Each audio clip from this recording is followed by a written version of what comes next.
Hello, class of 2014.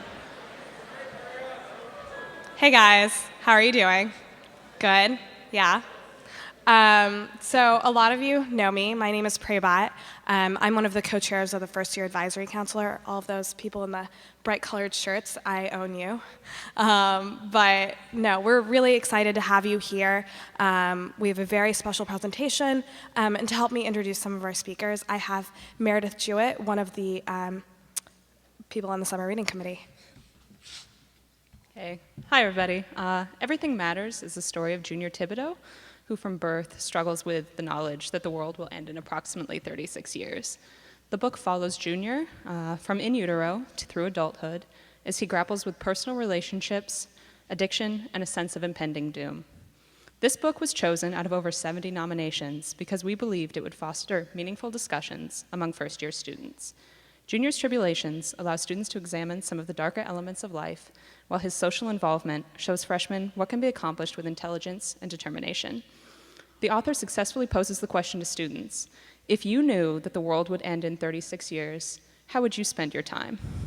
Leaving the student to determine the perspective that they will assume during their brief 4 years at Duke, as well as the lives that they will lead after graduation. Ron Currie Jr. was born and raised in Waterville, Maine, where he still lives. He worked as a short order cook until the release of his first book, God is Dead, in 2007, which won the Young Lions Fiction Award from the New York Public Library and the Addison M. Metcalf Award from the American Academy of Arts and Letters. Everything Matters will be translated into 12 languages and is a July Indie Next Pick and Amazon Best of June 2009 selection. His short fiction has appeared in many magazines and anthologies, including the Alaska Quarterly Review, The Sun, Ninth Letter, Swink, The Southeast Review, Glimmer Train, Willow Springs, The Cincinnati Review, Harper Palette, and Muse Sudden Fiction. Today, Mr. Currie's presentation will be facilitated by Dr. Chris Kennedy, the Deputy Director of Athletics and Adjunct Assistant Professor of English at Duke. He's a 1971 Georgetown graduate, and we are extremely pleased to have both of you here. Good afternoon, welcome to Duke. Welcome, Ron, to Duke. I thought this afternoon we would talk for a while, beginning by talking about Ron's life a little bit about how he writes, but mostly about Everything Matters, and then spend some time at the end opening it up for questions from all of you. The thing that stands out for me in reading Ron's biography is that he's sitting in a room here with some of the few people in the world who have been at college for a shorter time than he was. So I thought I would ask you to talk a little bit about that experience to start with. Yeah, I went to Clemson, just down the road. I was there for less than a semester. I was there basically long enough to get drunk a few times to see a football game, and then I took off. And there were a number of reasons why I left, chief among them that I realized pretty early on. I didn't necessarily have to go to college to accomplish what I wanted to do. And for about 13 or 14 years, sorry, this isn't the best shirt for me. For about 13 or 14 years, it looked like I had made the wrong decision. I spent a lot of time working shitty jobs and writing on the side, moonlighting basically. Unfortunately for me, my parents were kind enough to not say anything about it. Never pressured me to go back to school. There was a point in my mid-20s where I made a deal with myself. I went through sort of a quarter-life crisis at about 25. And I made a deal with myself that if I hadn't sold my first story by the time I turned 26, I was going to drop the writing thing, go back to school, be a CPA, sell real estate, whatever. And about 2 weeks before my 26th birthday, I sold my first story. So I was rescued from a life that I'm sure would have been miserable for me. But yeah, I mean, breaking into writing, in particular breaking into fiction, is extremely difficult, and it's even more difficult to make a living at it. So it wasn't the smartest career track, I don't think. But it looks like a really smart decision in retrospect now because things are working out for me, but it didn't always look that way. You know, the other day you described yourself as a blue-collar, lunch-pail kid. Yeah. What did that mean? Exactly what it sounds like. I mean, my background is very similar to Junior's, and I'm sure we'll touch on this as the discussion goes on, how much of the book is autobiographical. We grew up fairly poor in central Maine, which is a very depressed area. It's not like, I'm sure a lot of you have been to Maine, but you've probably gone to the coast. And there really are two Maines. There's the coast, and then there's inland, and there are no lobster boats or lighthouses where I live. It's mostly old paper mill country, and most of those paper mills are gone now. So for me, growing up, I was acutely aware of our financial and social circumstances as a kid, and that's sort of how I got into reading and writing, because both of those things were an escape for me from those circumstances that I found fairly painful. But yeah, I mean, it's just a different world from the Maine that most people are accustomed to. We call it the pine tree curtain. So if you go north of Portland or inland more than 20 miles, I think my mic just died. If you go inland more than 20 miles, it's an entirely different world. It's the kind of place where you don't want to wander onto somebody's property because they might come out with a shotgun. And I still live there, so. How in heaven's name did you get to Clemson? Well, I had the notion that, and I'm sure a lot of you felt this way too, that I wanted to get away. I didn't know why I wanted to get away. It was entirely possible that I had that impulse simply because most of the people around me had the impulse, and I felt like it was the proper thing to do. I could have gone to the University of Maine, and I had a full scholarship there. But for whatever reason, Clemson University, and it turned out to be the wrong decision. And of course, it's a tremendous culture shock for me. I mean, where I live, it doesn't get any more lily white than Maine. I think it's literally 99% of the population in Maine, in particular where I live in Maine, is white. So to experience the sort of ethnic diversity and the strife and discomfort that sometimes causes south of the Mason-Dixon was distressing for me. And Clemson is an engineering school. I mean, there was really no reason for me as a humanities guy to be there in the first place. So all of these revelations came to me very quickly, and I also realized I was never going to be able to walk on for the basketball team. So, you know, there were a whole bunch of reasons for me to leave, and no real compelling reasons to stay. They aren't any good anyway. They were all right at that point. That was back in '93, so it's been a while. Now, let's talk about your writing a little bit. Are you a longhand guy? Do you use a computer? Do you? Longhand? God, no. The only time I write longhand is when I'm traveling, and I don't often write when I'm traveling anyway, unless I have something short, like an essay that I need to get done for a publication. When I first started writing as a kid, I wrote longhand, of course, and then one of the best birthday gifts I ever got was, and I don't know if you guys have ever seen any of these things, they're pretty ancient, but it was old word processors that had a little LCD display across the front, and it would actually type as you were, it would show on the LCD display what you were typing one line, and then when you hit enter, it would print it like a regular typewriter would, a manual typewriter. So once I had that, I never went back to writing longhand. And for me, writing is work like any other kind of work. I mean, when I talk to aspiring writers and they ask me about my process, they usually want to know like the nuts and bolts stuff, like what time of day do you write, and under what circumstances, in what environment, and it doesn't really matter. For me, it's all about putting your ass in the chair. And some days are better than others. Some days you toss out everything you write. Some days you only get 10 words in 2 hours. But the point is you're sitting down and you're working, and sooner or later, you have to have faith that that's going to be fruitful at some point. And so far, it has been for me. But it's not, you know, I didn't take off my robe and come down from Mount Olympus and put on my civvies to come visit you guys. It's not this mystical thing that people imagine it is. It's very much, it's a work-a-day sort of thing for me. Do ideas come to you? Do you think them up? How do you start?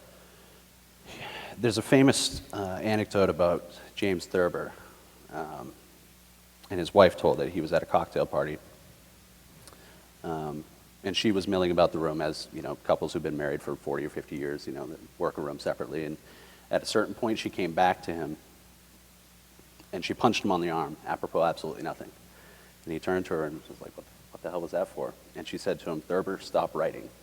She could see it on his face that he wasn't actually present at this cocktail party. He was actually processing everything that was going on and kind of saving it for material later.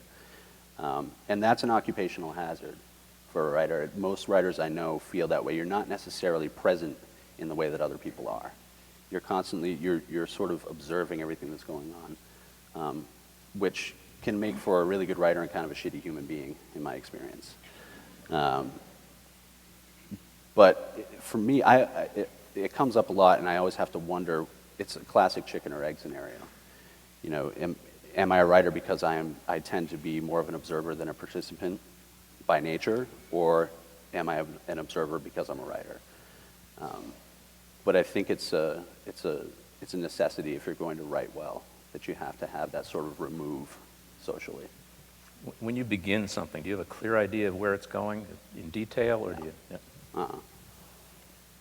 That's one of the most fun things about writing for me, and as you could tell from the sort of freewheeling nature of the book, it can shoot off in any direction at any moment, and I always try to follow that. There were certainly, I mean, if you guys thought this was wacky, you should have seen the first draft. My editors got their hands on it, and they're like, no, we're not doing this. I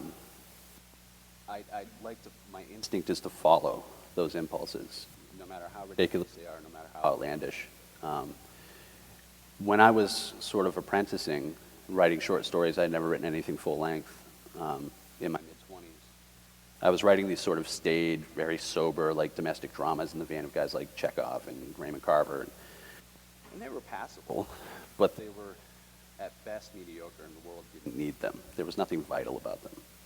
And then one day I started playing around with the structure in a story, and I got really excited about it. And it was the first time that I was ever really amped about writing. I had been doing it for a long time, since I was a little kid, but I'd never really been excited. And so I realized right away that that's the way that I wrote. And a lot of people refer to it as finding your voice. That was the moment that I found my voice, and I realized I needed to be playing around with theme, structure, character in a way that that probably wouldn't be palatable to everybody. But it's I come by it honestly, and it's the way that I have to write. Otherwise, it's not going to be all that good, because I'm not enthusiastic about it. And if I'm not enthusiastic about it, then the reader's not going to be. So we're not going to find a copy of the outline of Everything Matters flying around anywhere? Probably not. Yeah. Are you conscious of an audience? An audience of one, myself, ideally. I will say, though, when I sold my first book, and you have to understand, I mean, I've been writing, I work a 12-hour shift in the kitchen and come home and write at night for myself. I never anticipated that anybody was ever going to read anything that I wrote. And all of a sudden, I had this theoretical audience that was going to happen the following year. And I froze up, because I had gone from the circumstances that I had known my entire adult life, which was nobody's ever really going to read this. And even if you publish a story here or there, the readerships for these magazines are very, very small. They tend to be academic. So it's not a big deal. And all of a sudden, I have a contract with a major New York publishing house. And when I went to work, I started working on this, I froze up, and it was terrible, just absolutely terrible writing. And I had to figure out a way to get beyond this sudden fear that I had of being exposed. And it's ongoing. I still have that problem to this day. I still have to pull myself back from that and recognize that my fear will make my fears come true if I let it infect my writing. So I have to write for myself. But I do feel a responsibility to, again, this theoretical audience. I do understand that you can only harass your readers so much before they abandon whatever it is that you're doing. And I think I skirted up against it with Everything Matters. I think I really tested my readers' patience with this one. But I hope, and I feel like when I personally read that sort of fiction, if the writer does his job well, that it pays off in the end. And I hope that that's the case with this book as well. How much do you do? A lot of revision? Yeah, and revising isn't, it's not the fun part for me. The creating is the fun part. A lot of writers love revising. And the old adage is that books aren't written, they're rewritten, which is true. With this one, I actually had the original manuscript was about 420 pages. So I shipped it off to my editor, and 3 months later, it comes back to me in a box. I open up the box, and I start flipping through the pages. And there were only 2 pages total in this 420-page manuscript that didn't have red ink on them. And I'm not saying like, a little note in the margin here, a little cross out there. I'm talking a sea of red ink, writing all through the margins, top and sides, every single page, 420 pages. So I put it away for a little while. I just couldn't believe it. It was the first time that I'd gone through that sort of this problem. Huh?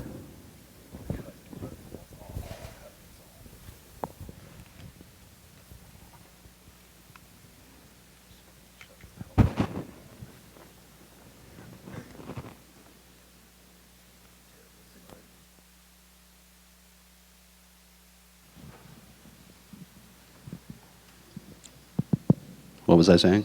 I don't know. Everything runs smoothly at Duke. Revision and editing. Right. The manuscript came back, and I was furious. And it was sort of, I didn't realize it at the time, but it was both a personal and a professional immaturity that was kind of manifesting itself in me. And it wasn't like I was sitting around thinking literally that I was above reproach or above criticism, in particular from my editors, but I was really pissed off, so I put it away for a little while. And then when I went back to it and revised it properly, it took probably 3 or 4 months, and I had to cut a lot of stuff that I really loved out of the manuscript. But that's another one of those old chestnuts. You kill your darlings, you know. Some of your best writing has to go. Line by line writing, but it doesn't work overall in the entirety of the book. And so that was a difficult process for me, but I learned a hell of a lot, and hopefully this time around, if I ever actually finish the book I'm working on now, it won't be quite so difficult emotionally to go through that process. Can you talk for a minute about what you are working on now? I'm 3 for 3 with the apocalypse. My first, I don't know if you guys have any background on my first book. It's called God is Dead. It was a collection of short stories that were literally about the death of God in physical form and what the world looks like afterward. So we had that, then Everything Matters, The World Ends Again. This time around, we have this little flyer where I live. It's called the Coffee News. And you can pick it up like Burger King and you know, coffee shops and that sort of thing. And it has little anecdotes and cheesy little jokes. And there was an anecdote in one of these coffee news about a man in India. He was 104 years old, and his wife of 80-odd years had died. And he buried her in their backyard, then dug a grave for himself. And every day he would get up out of bed, go into the backyard and lie down in his grave and stay there all day long. And it got to the point where word of this got out around India, and people were coming to his house as a sort of secular pilgrimage to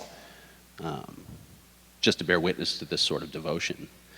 And I thought, well, there's a story, you know. And so I took that. That's what I started with, and I, you know, transposed it over a setting in Maine, and it's an American man, and that's the circumstance for him, and he has these people coming to his house to basically pay homage to his devotion to his wife.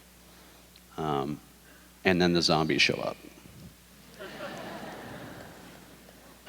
And he himself is immortal. So he can't die, and he finds this out after trying to kill himself, I think, 12 times in increasingly dramatic and ridiculous manners, and nothing works. So there's a sort of metaphor working between the undead and the fact that this man who is alive himself can't die. It's also supposed to be a loose metaphor for the Bush years.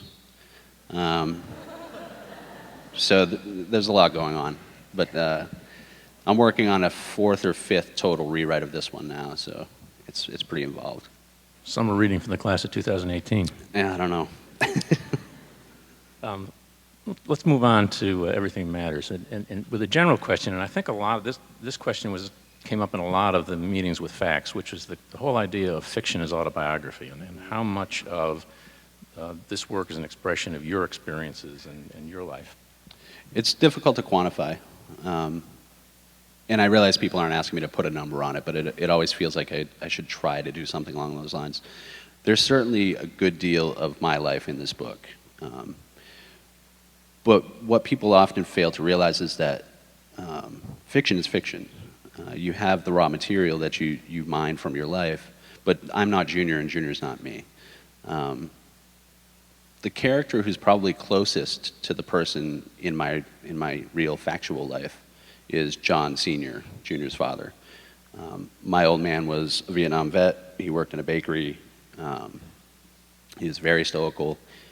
You couldn't get him to say shit if he had a mouthful. And that's probably the closest thing. But every character has is analogous to somebody, at least one person that I know in my life. Like Uncle Rodney, the drug-dealing uncle, is based on 2 of my uncles. I put them together. Rodney, Junior's brother, is based on 2 people that I know, that I grew up with. Debbie sort of bears a passing resemblance to my mother, but she doesn't hew very close to my mom. One of the things in Everything Matters, and we were discussing this before,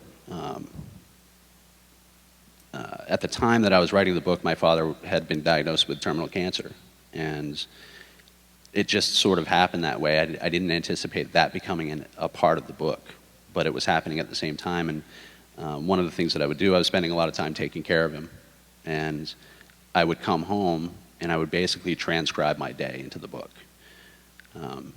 And that's what you read in that last third or so of the book. That segment of it was all very much true to my experience. It was probably the least fictional aspect of the entire book.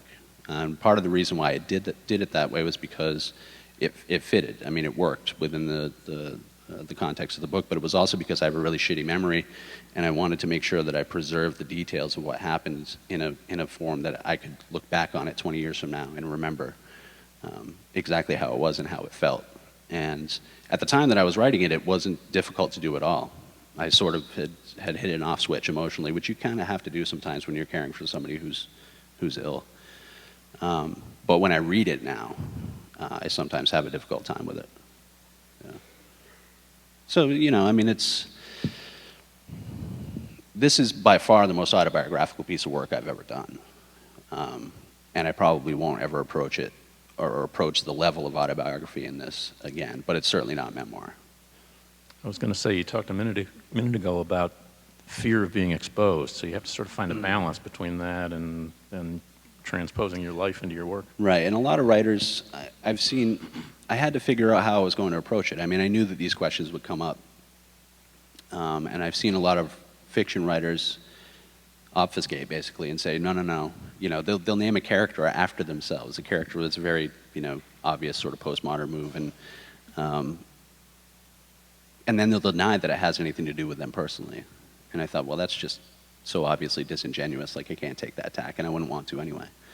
I don't understand why these people want to hide, but for me, there are certainly things, there are aspects of my father's death that I did not include in the book, and I would never reveal to anybody because they're just too painful and embarrassing. And it was difficult to find that line because he was a very proud, very private man, and he had no idea what I was doing. And he died before the book came out, so he never knew, thank God. He probably would have, even though he was substantially weakened, he probably would have found the energy to beat my ass. But I also hope that he felt like I represented him in an honest and fair way. And I think that if he had the opportunity to read it, he would probably feel that way. Reading through the notes of the students' discussion, there was a lot of curiosity about the prevalence of drug and alcohol abuse in the book. Well, it's sort of where there's poverty, you usually see drug and alcohol abuse, right? The two things go hand in hand. And as I said before, the place and the people I grew up around, a lot of poverty. It's not the sort of abject poverty that you see. I mean, people ate, but it was still, alcohol in particular is something that damages a lot of families in the area where I live.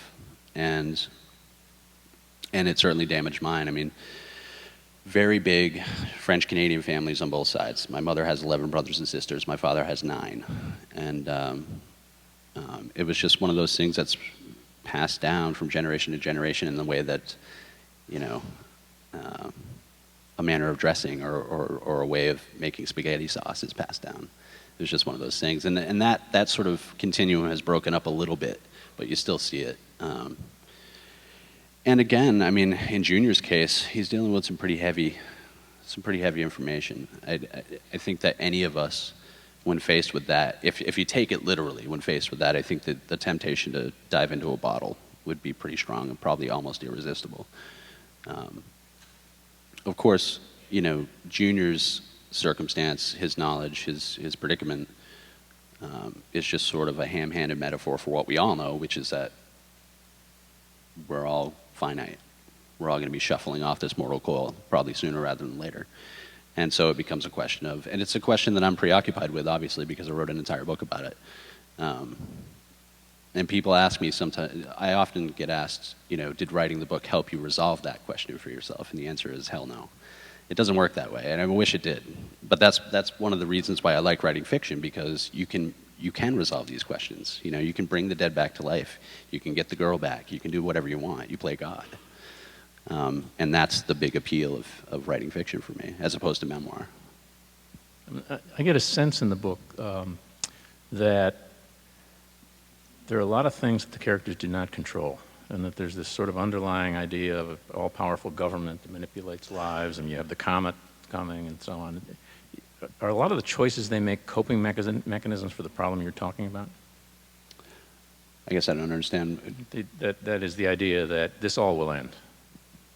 And so the choices they make are all ways of dealing with that knowledge. So every character, not just Junior? Right. Probably. I mean, it's a tremendous, even if we're not thinking of it consciously day to day, maybe not you guys because you're tremendously young, but you know, in my mid-30s, it's something that I find myself even more preoccupied with than I ever was in the past. And I think most thoughtful people probably do spend a good chunk of time considering it, worrying over it. In the case of the characters in the book, I don't know. I mean, Debbie sort of, you know, devolves into alcoholism very quickly and becomes zombified by it, really. That has more to do, in my mind, with the treatment that she received at her father's hands as a very young child. Rodney's just sort of a ne'er-do-well at the beginning of the story. He's kind of a little bastard. And he's exposed. That Rodney's problem is more than anything just a problem of exposure. If he hadn't been exposed to Uncle Rodney's stash, then he probably never would have gotten involved in it. But it ends up working out for him. I mean, Rodney's got it figured out. Rodney's squared away.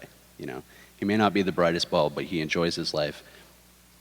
He's tremendous at what he does, and he never has a bad day. And there's actually a line in the book where I'm going to paraphrase myself here, but they're talking about how, yes, Junior and a lot of other people are much, much smarter than Rodney, but he's got it all over them when it comes to actually living his life. And I do think that, you know, if you're talking about people with like world-class intellects as Junior has, the world is, the way that I see it, is the world is situated for the lowest common denominator. So shower heads are set at a certain height. Beds are a certain length. The world is constructed for the majority of people to be able to move through it comfortably. So if you're 7 feet tall, you've never been comfortable in your entire life. You've never slept in a bed that fits you. You've never found a shower that you didn't have to hunch over in. You've never found clothes that fit you. In the same way, somebody who is hyper intelligent, the world is not made for them. And there are certainly people who are able to cope with it, but I think by and large it presents a huge problem, and that's part of what Junior's issue is too. He just doesn't fit. And, you know, on top of the fact that he knows the world's going to end in 36 years, it presents a pretty serious challenge for him. So in essence, his drinking and drugging is an effort to dumb himself down, you know, to keep the dogs from barking in his head, basically. And as is usually the case, it doesn't really work. It just makes it worse, ultimately.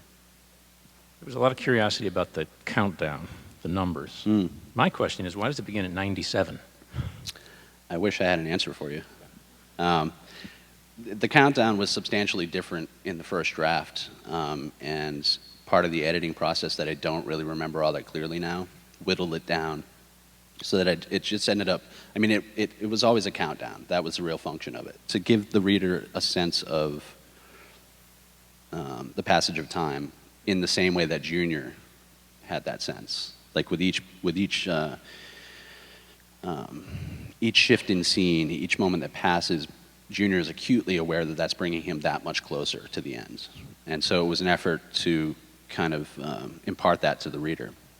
But I found when I read the book that I don't even notice the numbers. And I don't know how many of you were paying attention to the numbers as you read, but I don't. So ultimately, I think it's a mechanism that probably didn't entirely succeed.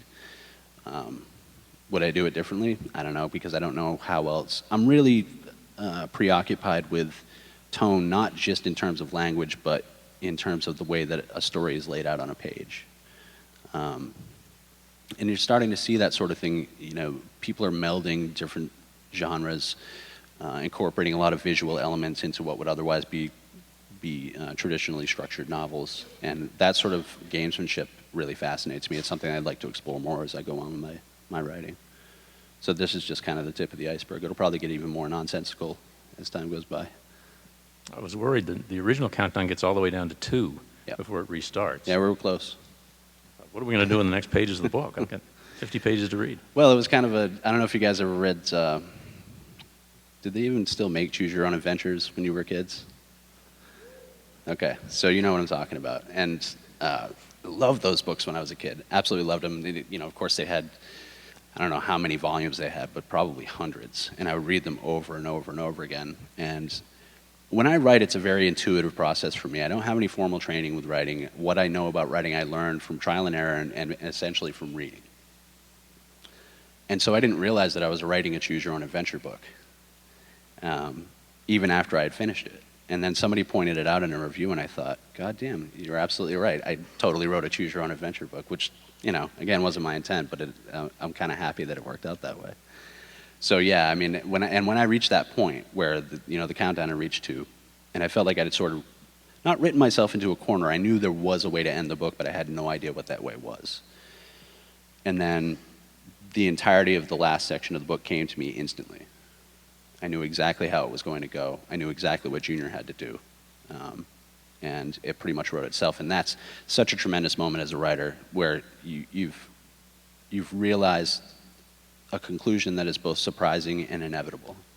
That's what you're shooting for. And you know that if you feel that way, that it's going to be transmitted to the reader. And that's certainly how I felt when I wrote that last section. There was one student that commented that, speaking of the end of the book, that they were a little disappointed that the title gave the end away. Really? Yeah. I don't think it gives it away. I don't think that's. I mean, it's a little cheeky.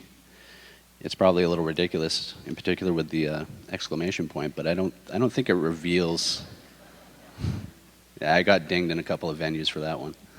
I don't think it reveals anything about the conclusion of the book. Maybe as you start getting, maybe halfway through that last section, you start getting a sense of how the title ties into it. But the exclamation point could just as easily be a question mark, I think, because different people are going to feel differently about it. And that's one of the things that I believe firmly about writing novels is that the moment I'm finished with it, the moment it goes to press, it doesn't belong to me anymore. It belongs to the readers. And so my interpretation of things, my take on the characters, my take on the circumstances surrounding them, the choices they make, how the story concludes, are no more valid than yours or anybody else's, which is why I'm much more interested in having a dialogue than coming out on a stage like this and telling you this is what the book means and this is what it's about and this is what this metaphor is about and this is what this is supposed to symbolize. I think that's bullshit. It's the sort of deconstruction that I have absolutely no patience for whatsoever. I'd much rather have a conversation with readers about it. So take that as you will. I guess what I'm saying is I disagree with whoever thought that, but your point is entirely valid as well. Speaking of what things mean, somebody asked about all the missing limbs, Father, Reggie, and what's the significance of that? I honestly, again, because the process of writing is so intuitive for me, I didn't realize that there was this sort of missing limb trope running through the book. There was something else, too, lots of rug burns. People were getting rug burns left and right, including, speaking of characters who were based on real people, Reggie in the Chicago chapter, the guy in the wheelchair, I actually met that guy. He exists. Still? This was probably 6 years ago. I was working for a circus. Wait. You can't just throw that out. I was going to explain it. There's a little circus troupe out of Vermont. It's called Circus Smirkus, and all the performers are all children, and it's a professional show. I mean, they're really, really talented. A lot of them go on to work for Cirque du Soleil and Ringling Brothers, etc. And I was cooking out of this old converted school bus. They ripped all the chairs out of it and put in a cast iron stove and a bunch of refrigerators. And we're cooking for 100 people 3 times a day. It was an absolute nightmare. But so we were traveling around New England, and we stopped in Revere, Massachusetts. And I don't know if any of you have ever been to Revere. It is a shithole of unparalleled proportions. And we were camped at the high school, and directly across the street was a Hampton Inn or something, which was an oasis for us, because we were usually out in the sticks somewhere. There were never any bars around. There was never any entertainment. So every night we would go over to the Hampton Inn. You and the children? No. Oh. Just the staff. So one night we were over there, and my cousin was working with us. He's a very good friend of mine. We've been best friends for years. And he's the sort of person who guys like Reggie in the book would glom onto. And in real life, here's this guy who's lost both his legs and one of his arms to flesh-eating bacteria. And he's in this bar, and he's getting shit-faced. And he gloms onto my cousin Jesse. Next thing I know, they've gone up to this guy's room to smoke pot, and the guy reveals to him this plan that he has to strap a bomb to his wheelchair and roll into a Social Security building and start making demands. So I said that John Sr. was probably the closest to the person in real life, but I think it's actually Reggie. Because that was, I mean, I took all that stuff verbatim. I hope he never went ahead and actually did it. But. You probably would have heard. Yeah, probably, you're right. We have time left if any of you want to ask questions. You gonna moderate? Go ahead. Right here. I was wondering about Junior. You said that he was hyper-intelligent, Mm-hmm. and that seems to be like one of his defining traits in the book. Did you always think that if someone were to know about the end of the world, that the hyper-intelligence sort of goes hand in hand? Like, did you consider making him like a ordinary person with just this knowledge, or where did that come from? Well, I think part of the reason why, and it's sort of alluded to at a certain point in the book, part of the reason why Junior, what's that? Oh, right. He was asking if I had ever considered making Junior of average intelligence. Part of the reason why Junior is as smart as he is because he has the advantage of this foreknowledge. And he also has these voices, this sort of Greek chorus, kind of, even though they claim that they're going to maintain a neutrality at the beginning of the book, they prove to be unreliable in that regard. So he certainly has that benefit. I mean, it never occurred to me, it was important that Junior be able to do things like come up with this cocktail to cure his father's cancer. And I mean, as outlandish and unrealistic as it is, you still have to bring the character to the point where, it's maybe not believable, but at least within the confines of this universe that I've created, it can happen. And that can only happen if he's just, off the charts, Einstein-type intellect. Where did you get the idea for the scene when the secret agent, tortures Amy? That kind of snuck up on me. Honestly, I don't remember. I remember putting her on the plane, and I knew that she was coming back east, but something had to happen in order for her and Junior to get back together, and it had to be really dramatic, because there was no way that she was going to accept him again unless he literally swooped in and rescued her from that sort of circumstance. And it also tied in with the sort of, omnipotent government structure that I had set up. And at the time that I was writing the book, a lot of people, I think, in America were feeling really paranoid about that sort of thing. And still do. I certainly do. And it's only getting worse. So, yeah, I mean, it was a mechanism to get them back together, I suppose, more than anything else. Yep, right there.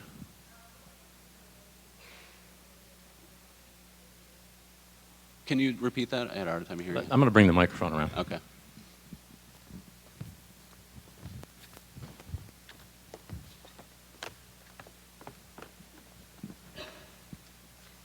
Where are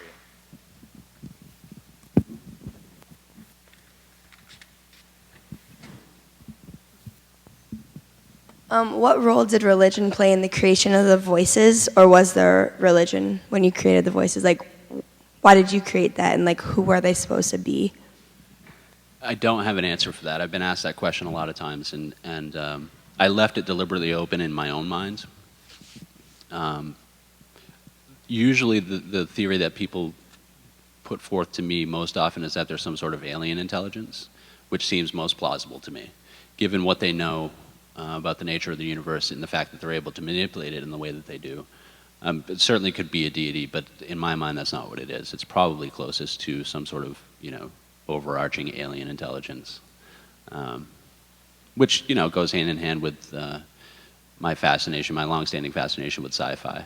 It's not really about, sci-fi does sometimes touch on religious topics, but more often than not, it's more about technology, and in this case, that's probably the closest to what that Greek chorus would be. Up in the balcony.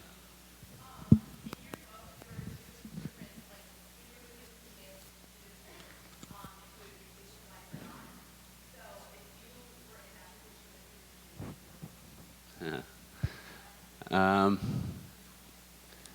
I had a reporter ask me that question recently. I'm trying to remember what I answered. I don't know. I mean, it's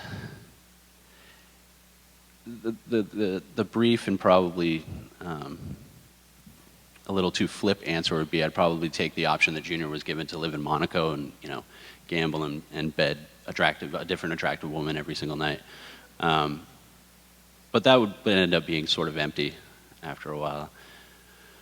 Would I make the choice to live my life over again and try it again?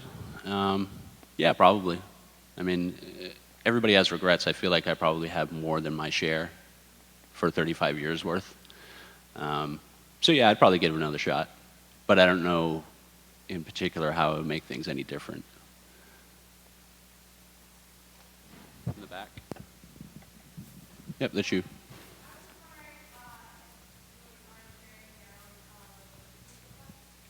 Religious views. I was raised Catholic, and that should probably tell you everything you need to know. For a long time, I was sort of a militant atheist all through my 20s, and I'd pick a fight with a priest, literally.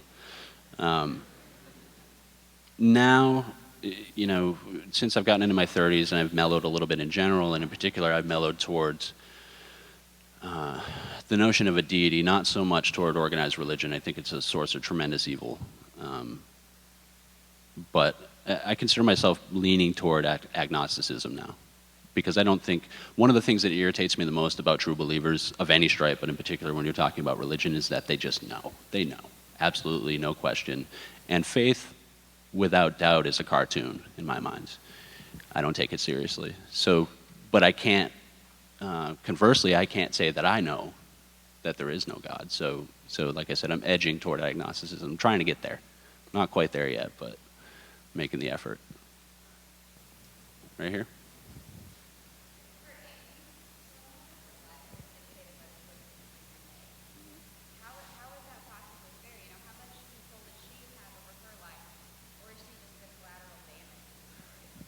Can you explain to me what you mean by the choices? Can you give particular examples?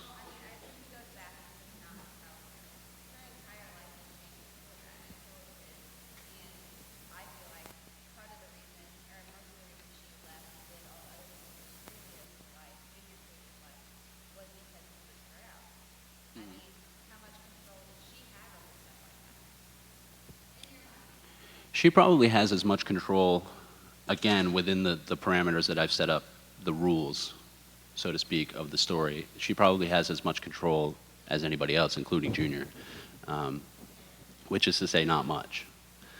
One of the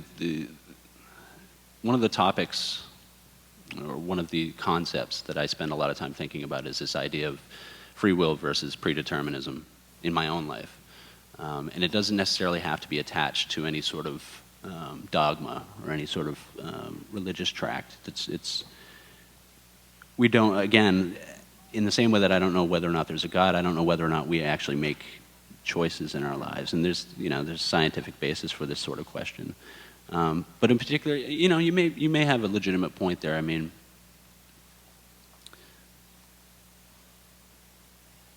and there are points in that second life where the voices tell Junior that Amy's trajectory has been changed by his choice. So she ends up going to Harvard instead of Stanford, et cetera, et cetera.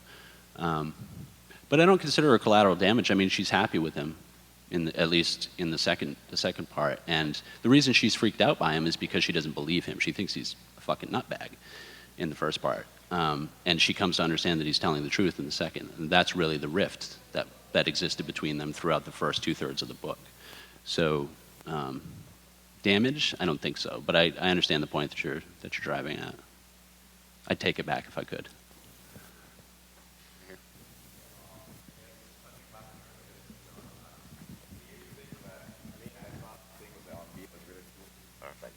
that because his foot got stung by the bee, he had to go to the hospital and met whatever.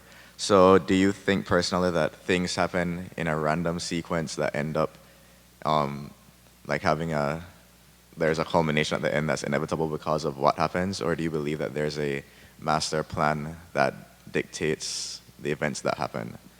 My instinct is that it's random, in the same way that whole sequence has been that sort of thing. It's called the butterfly effect. It's been explored multiple times in literature, but it fascinates me, the idea that one tiny little thing can completely rearrange the trajectory of your life. And I think it really is true. I mean, the way that I usually think of it is in the negative. Like, say I'm going to a party somewhere, and I leave the house 5 minutes late. And it'll occur to me that if I had left on time, it's entirely possible that I would have gotten T-boned at an intersection and killed. But we never know, because these things never actually come to pass. So it's something that interests me more in the negative, probably because you can speculate about it endlessly, because you're never really going to know. But it's something that I explore a lot. I did it in God is Dead, and I'm doing it in this book as well, the one that I'm working on now. But it strikes me as random. It really does. I don't know for sure, obviously, but that's my instinct. Yep. Yep. His ability to succumb to addiction, is that all based on his knowledge of the apocalypse, or is it because you're basing him on someone you know? Well, certainly, like I alluded to earlier, I have a lot of experience with alcohol and substance abuse within my family. And it's another one of those classic nature versus nurture sort of debates. I mean, my instinct is that substance abuse is probably genetically based. And in Junior's case, obviously, there's a genetic basis for it. His mother is a tremendous drunk. It certainly doesn't help that he knows all of existence is going to end 36 years after his birth. And like I said, that sort of shuttles him, because of course, a lot of these sorts of things have circumstantial causes as well. It's not, we don't exist in a vacuum, either a genetic or a circumstantial vacuum. These things work together to create who we end up being. So in Junior's case, I think it's a combination of both. He certainly has a genetic background, and he also has this terrible knowledge that just haunts him. So, right here. The white T-shirt. Why 36 years? Why 36 years? Again, it was sort of a random choice, and actually one that I'd like to take back, because this is the second time that I've written a story that occurs when the book is published, that the circumstances or the events of the story occur in the very near future. So the date of the comet strike actually just passed this summer, which was kind of a weird day. I mean, I'm not terribly superstitious, especially about something that I myself have written, but it was weird. When the clock started turning toward 3 o'clock, I was like, yeah. So I probably would set it further into the future. Just give the story a chance to mellow and mature a little bit before people start talking about that sort of thing, or speculating about it. Back here.